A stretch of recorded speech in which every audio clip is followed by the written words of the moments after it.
Hi guys, and welcome back to my channel. So what you're looking at here is my sticker stash. So today is the start of another collaboration, and it is the Stickier Side of Crafting collaboration. And the idea is that we will use up some of that sticker stash. So I'm sure that you're all in a similar situation where you're tempted to buy stickers. Everywhere I go, I see these really lovely, cute stickers, and I can't resist. So I've got, a pocket for all different types. So this one's got sort of animals. I've got little rubber ducks and various cats because I love cats, and some birds there. I've got ones for hearts, all different types of heart stickers, which, obviously going to be great for coming up to Valentine's. But really, how many heart stickers do you need for, the Valentine's that comes round once a year? And I don't even actually do an awful lot of crafting for it. I've got lots of different types of stickers. So I've got some of the really sort of cheap foil-backed stickers like these that come from the pound shop. I've got some of the sort of thinner chipboard stickers from Hobbycraft, some puffy stickers. These ones came from Tesco. I think they were from the range. Again, another set of, these are more like 3D ones from the pound shop. Some more expensive, these are Jolie's Boutique, which I bought with the intention of putting into a mini album that I was going to make with all our holiday photos from last year. So I bought some of those.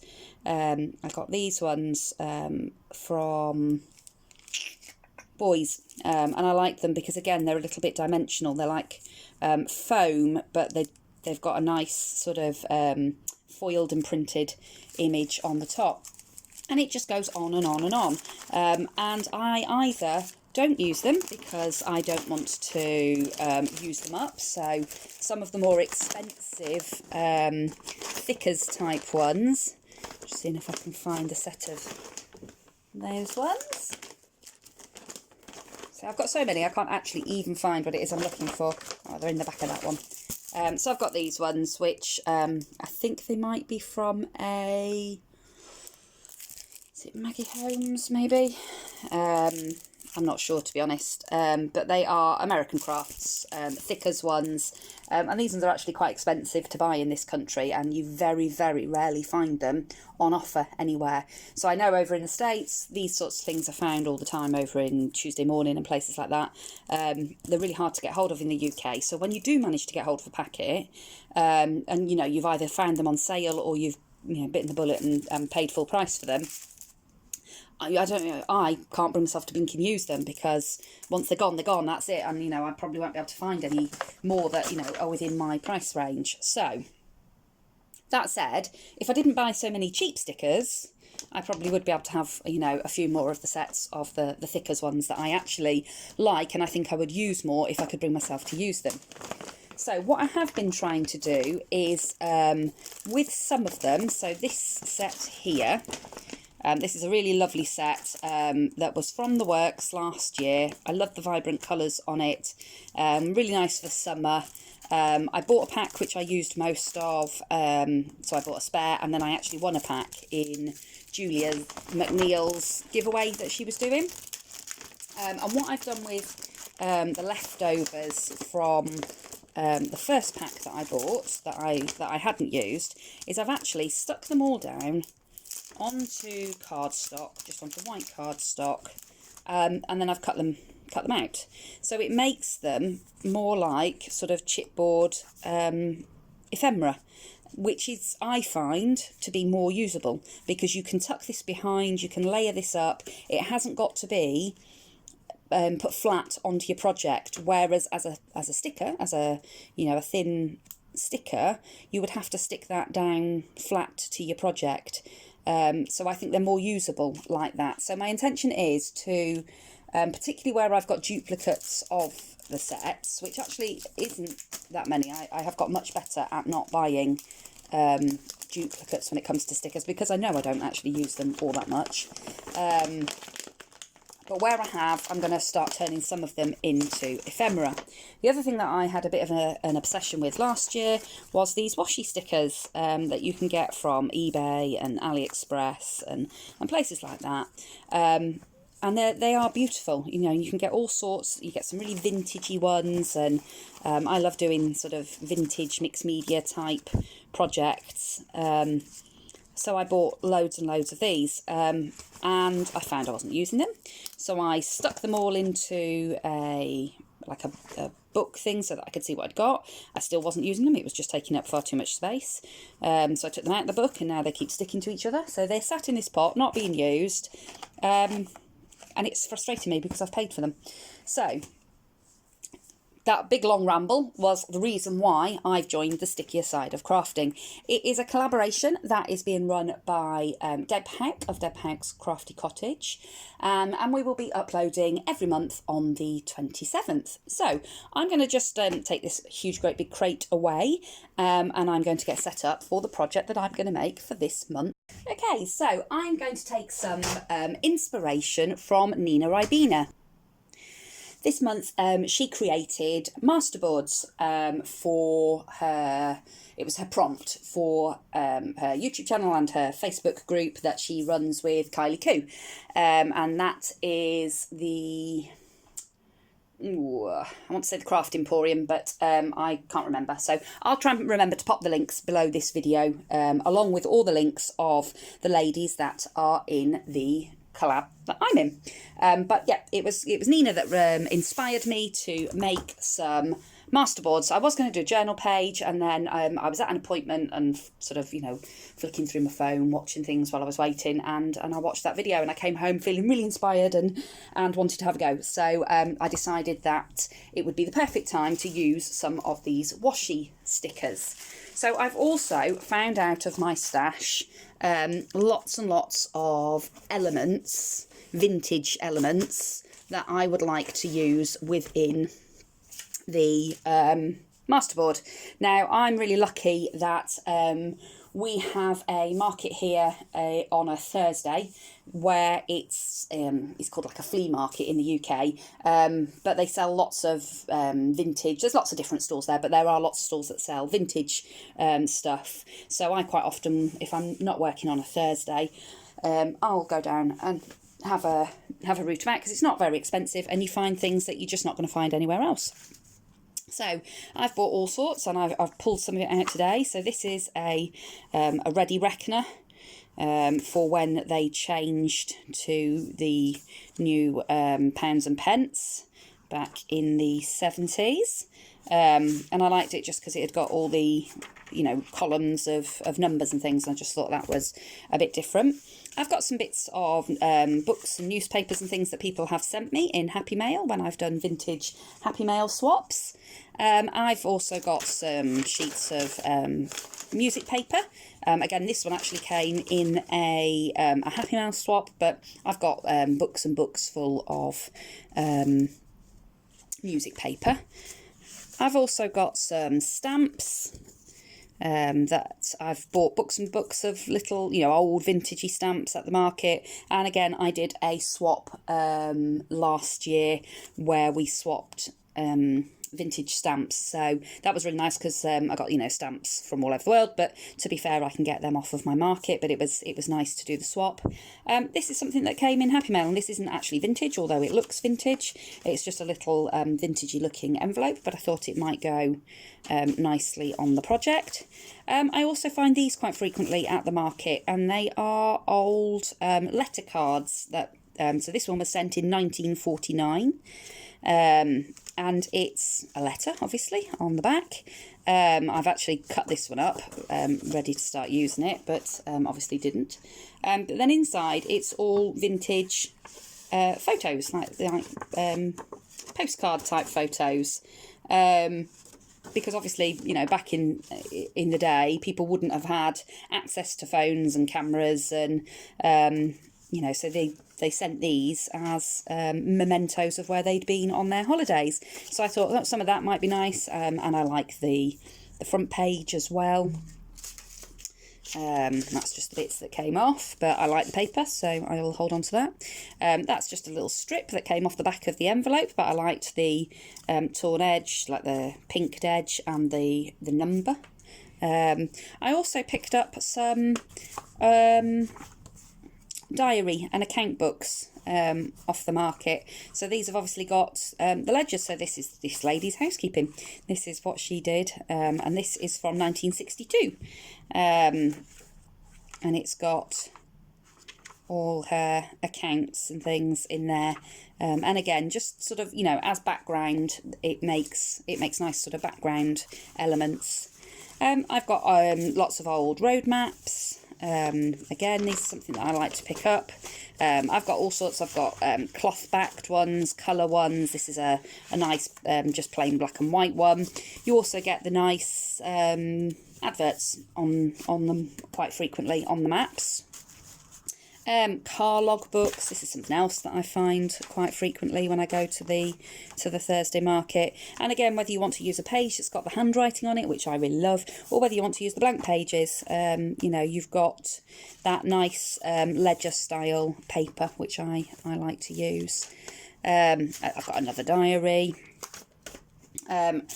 Books. I find vintage books quite often at the market, and if it's something a bit interesting, I'll pick it up. So I like this one. It's from 1913, and obviously it's I think it looks like German, but I don't know because I don't speak German, but it sort of looks like German writing to me, and I just love the writing. It's just so beautiful. That again, I bought that to use in my mixed media, and sometimes they've got nice picture plates in them as well, which you can use. And another thing that I like to always make sure I've got in my stash is old patterns, old dress patterns, because again, I like the fact that they're tissue, so you can layer them over the top of other elements and still see a little bit of what's behind. But obviously, you get the lovely pattern from the dress pattern as well. So the idea for the Masterboards is to create a collage, and then you can, you know, add stamping to it, ink into it. You can add what you want to it, and then you chop it up to use in other projects. Nina has also had hers printed.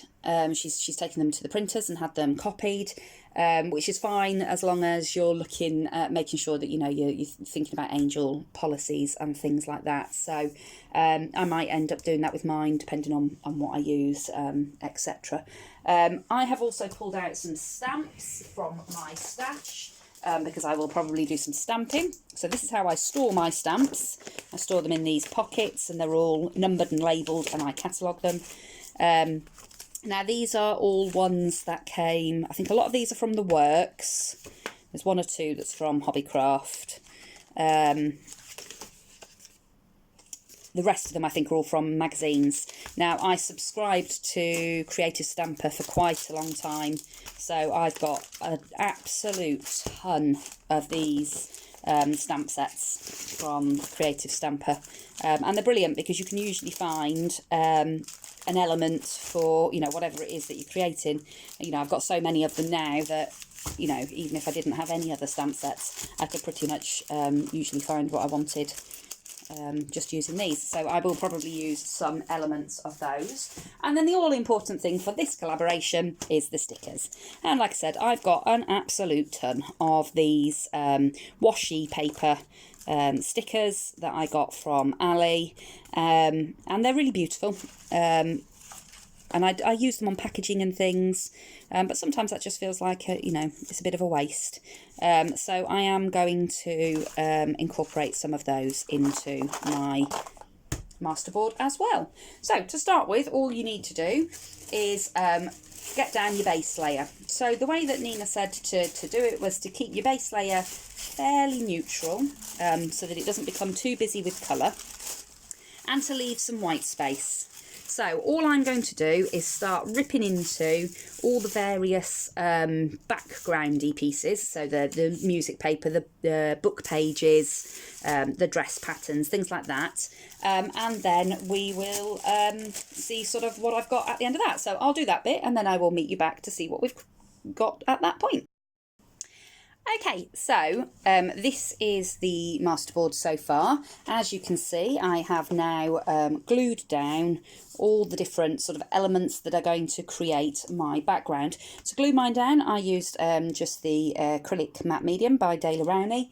I like this one for collaging. The only thing is it can sometimes feel a little bit sticky when it's done, but I do find that as it completely dries, that tends to go off. But I'm really impatient, and yeah, so it's still slightly tacky, but move that lamp around because it's making the screen flicker. Okay, so now it's a case of looking at what I want to add in to make focal elements. So I got all the things that I showed earlier. I've also found a few doilies while I was looking for something just now. The other thing that you can use is gesso. So if you're finding that elements of your sort of background are too much for what you're looking for, you can just use some gesso to knock it back. So this is just the Pebeo Studios one. This is the one I always buy. In the UK, this one's quite easy to get hold of because you can get it in Hobbycraft, and they frequently have this on half price. So I always pick it up when it's half price. So all I've done is I've put a little bit of gesso onto a wet wipe, and all I'm going to do is just knock back in a few areas. Now I still want to be able to see what is underneath the gesso. I don't want it to completely take it back, but what I do want it to do is just make it a little bit softer, because this is just the background after all. Now you can do this with a brush, you can do it with your fingers, you can do it however. This is just the way that I tend to like to do it if I'm wanting to get it quite thin, because obviously the moisture from the baby wipe or damp cloth or whatever it is you use will just help to stop you being too heavy-handed, which I have a tendency to be, particularly if I'm using a brush or something. So yeah, I'm just gonna go over, not all of it, you know, I do still want it, like I say, I do still want it all to be visible. I just want to, particularly because this is, you know, I haven't inked around the edges or anything on any of this because this is, you know, all actually real vintage stuff. So, you know, some of it is quite yellowed in colour. Some of it was really quite brittle as I was putting it together. So particularly some of the book pages, that one in particular, it was literally fragmenting in my hands as I was gluing it down onto the paper. It's fine now it's on, because obviously it's now securely glued down with the matte medium, but yeah, it was a little bit challenging. So you see I've gone a little bit too heavy-handed for what I want there, so all I'm going to do is take a slightly cleaner part of the wet wipe and just knock it back again, and that'll just take off a little bit of the gesso that I've just laid down. As long as you're reasonably quick, you will be able to sort of, you know, knock it back to see the bits that you want to be able to see. So I'm going to just dry that again now that I've put that little bit of gesso on, and then we will start looking at what we want to lay down in terms of focal elements, if we want to do any stamping, and also if I want to introduce any additional colour once I've got the focal elements down. Okay, so that's now dry, and as you can see, the colour is popping back through that gesso a bit more again now, so you know, it's not as white as it was when I first knocked it back, which is how I want it. But obviously if you wanted to knock some of that back even further, then you could just go over it again with some more gesso. So I'm going to just start playing about with you know, the bits and pieces that I've got. So I've got a few different types of doilies that I can layer in, you know, pieces of here and there.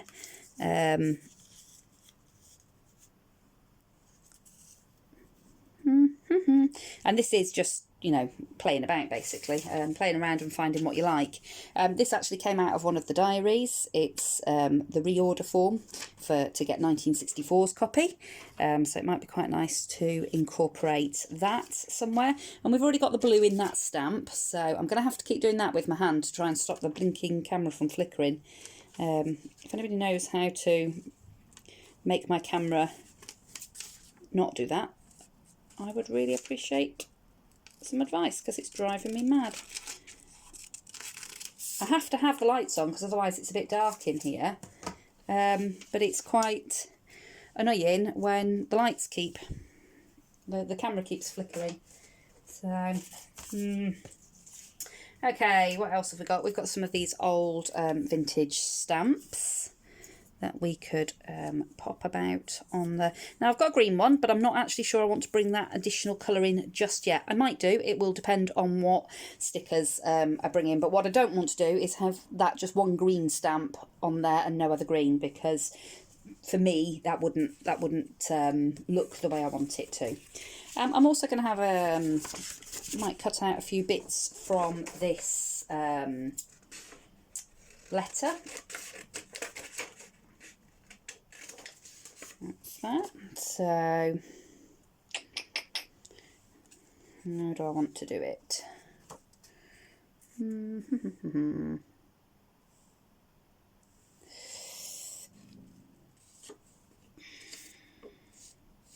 I'm tempted to photocopy it and reduce it down in size and put it on in its entirety, because I like it. This is my other problem with buying all the vintage stuff, because you know you can never get it again. That's it. It's a one-time deal. I loathe to cut into it, because that's it. It's lost forever to me then. But I'm going to go for it. I'm going to be brave. Put that one there, like that. So we just get the St. Ives in there. Move that up.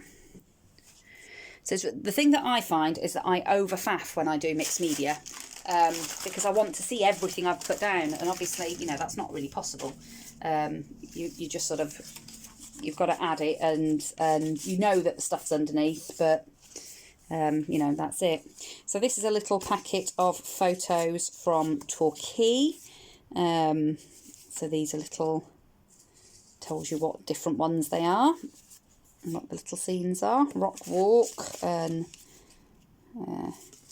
now these are actually quite thick, so I think I probably would, to use it for this sort of collage, I think I would photocopy those just so that they are thinner and don't add too much bulk to the... These are amazing. I'm not going to put them on this one, but I love them. They're the old... sort of postcards. I used to get them a lot when I was younger, and they're embroidered. The ladies' costumes are embroidered. I just think they're brilliant. I love them. They make me smile.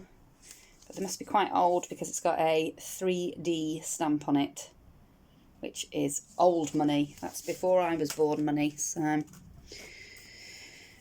I've just got tons and tons of postcards and photos, like I say, all of which I pick up on the market, and like I say, all of which I have difficulty using because of the those ones of Sandringham there. Okay, so I'm going to have a quick look through and find what elements I want, because otherwise I'm going to drive you all batty watching.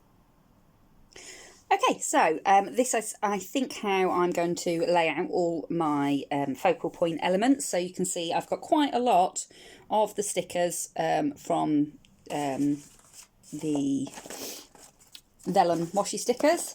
It obviously hasn't made a dint in the stash, but you know, you've got to start somewhere, haven't you? So yeah, I'm going to just now get all of these stuck down, and then we'll look at whether we want to add any further sort of stamping and that sort of thing. I can't stop trying them. Okay, back shortly.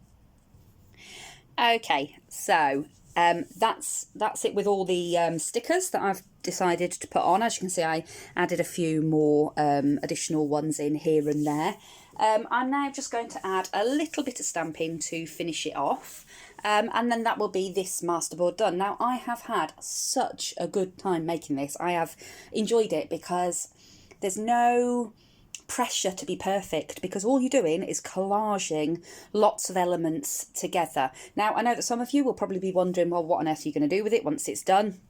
Well, I would really recommend going over to Nina and Kylie Coo's channels and having a look, because they've got some fantastic suggestions of what to do. I always find Nina to be highly inspirational. Every time I watch one of her videos, I come away wanting to create something, and she's always got some new and innovative ways to use your mixed media and to sort of take it on to the next step. So yeah, I would definitely go and watch her.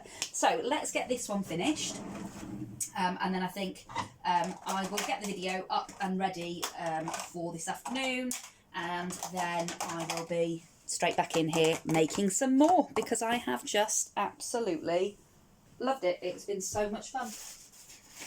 So, depending on what you're going to do with your board, whether you're going to photocopy it, whether you're going to use the board as is, whether you're going to add more mediums, you've just got to think about your ink, because as you could probably see on this little part of the board here, where there was some handwriting from one of the diaries, the handwriting smudged when I painted over it with the acrylic matte medium.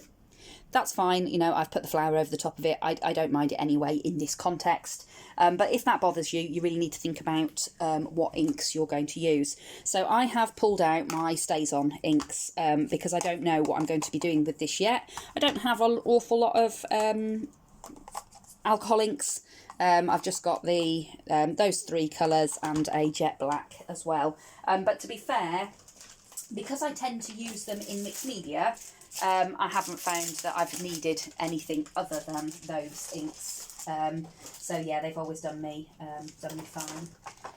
So all I'm going to do is pull off some stamps from various stamp sets. So on this one, which you can't see very well because I've just taken it off the packaging, I'm just getting the dragonfly out.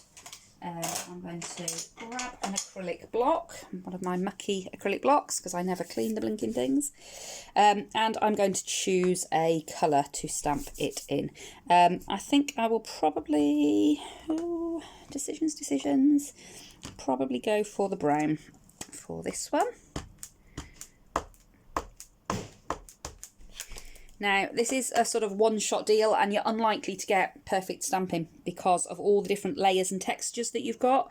Now, one of the things that Nina suggested, particularly to get around sort of angel policies and things like that, is you could always do your stamping after you've photocopied it, if you're going to photocopy it. But as I don't know what I'm going to do with this yet, and I don't mind if I don't get a perfect image, so as you can see, it didn't quite stamp out there, I'm okay with that. It's fine, that suits my needs perfectly well.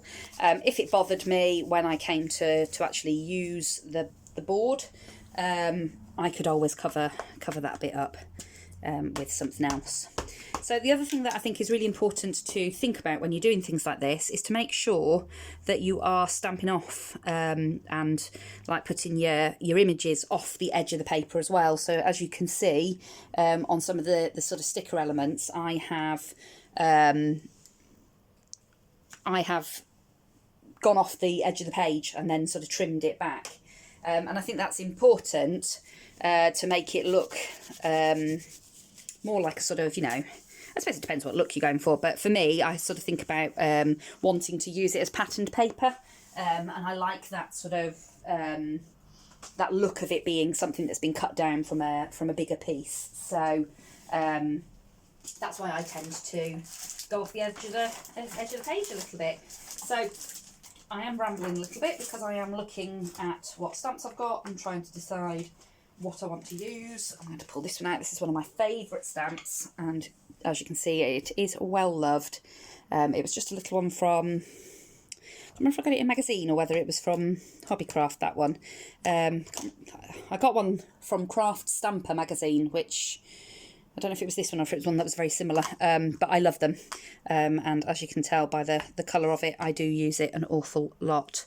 Now, I have put loads on this board.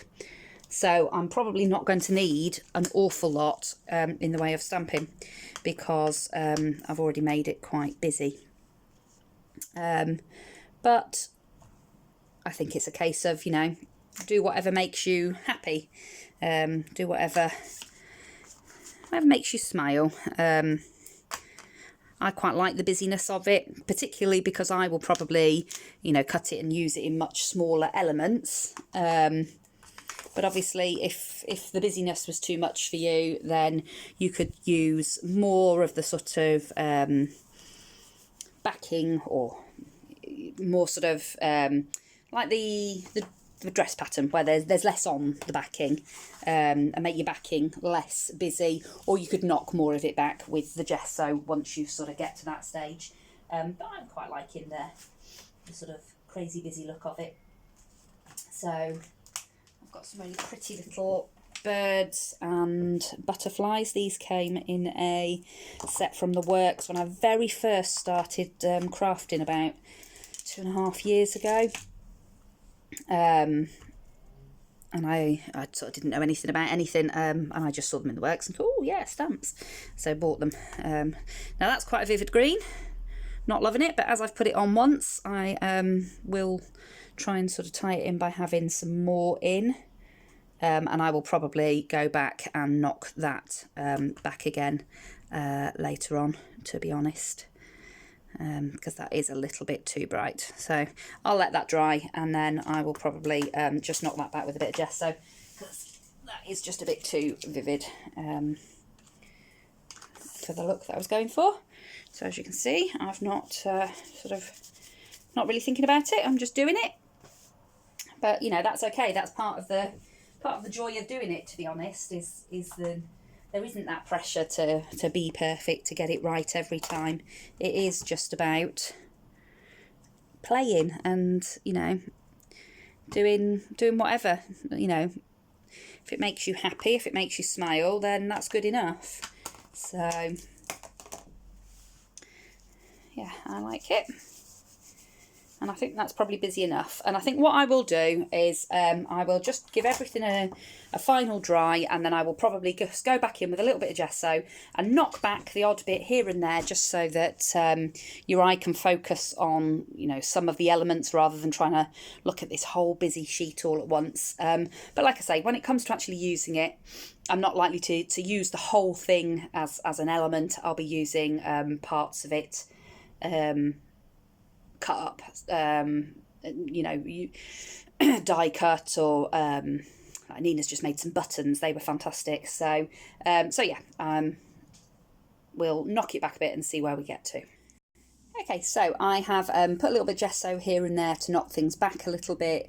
I have given it a good dry, and then I have I've actually brushed over it just with a big paintbrush and just a bit of baby talc, and that just takes off that stickiness that's there from using the matte medium. And I find that really good if you're going to put things into journals, you know, journal pages and things, because it just helps to stop the pages from sticking together. So the last thing that I want to do with mine is just add in a little bit of gold splatters. Now, as you can probably see, I've added in another couple of bits of the gold doily, not quite dry yet, just because I felt that one bit up there was just sitting there on its own, and yeah, just looked a bit odd. Things do tend to look better if you do them in odd numbers, but unless you're sort of looking at a focal element, I sometimes think one on its own looks a bit strange. So all I'm going to do now is just add a little bit of, if there's any left, a little bit of this gold paint. So this is just the Do Crafts Artistes paint range. I think they're about £1.25 in the range I tend to get mine from. I'm just going to add a little bit of that. It's just onto a piece of acetate left from one of the stickers, and then a little bit of water, and I'm just going to mix that up with this fan brush. Now I do just want to cover a couple of little bits of the board, so particularly those birds. I think that might be the only one that I actually don't want to be covered. So, and then I'm just going to add in. Now these are going to be quite subtle because it's quite watered down, the paint, and it's not a massively vibrant gold in the first place. So it's a little bit lumpy because I've got to the end of the bottle. So I'll pick a few bits off in a minute. That one. Yeah, so you won't.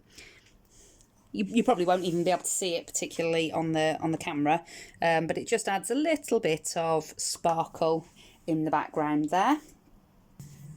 Okay, so there we have it. I did just try splattering some of this coppery coloured ink. I don't even know what that is. It was just something that was on my paint trolley. Bit of a mistake because it was a bit too copper. And it was very wet, so it splashed really quite well. But it's okay. I'll make it work. I'll let it dry off, and then if I'm, really not liking it once it's dried, everything's dried, I can just go through and knock that back with a little bit of gesso. But actually, I think once it's dried off, it'll probably be fine. So that's my masterboard. Like I say, have thoroughly enjoyed creating this. So I think I am going to definitely create some more, and hopefully you'll see me using either the prints of this or the actual page itself in projects coming up in the future. So I hope you enjoyed the video, and like I say, do check out the other ladies that are involved in this collaboration. They will be in the description box below, and I will also put in the links for Nina Ribena and Kylie Koo's channels, as well, as they were the original inspiration for this piece. So don't forget to give me a thumbs up. Subscribe if you're not already subscribed. I've had loads of new subscribers just lately, which has been fantastic, and it always gives you a little bit of a boost when you think, yay, people must like what I'm doing because they're following along. So thank you so much for all of you that have subscribed. Thank you to all my longer term subscribers who have been with me since I started this in October. I will see you all again very, very soon. I'm going to go and clean up my mess. I might make another board today, or I might jump on to another project. I've got a whole day of crafting today, which is fantastic. It's not something that happens very often. So I will see you all very, very soon in another video. Bye for now.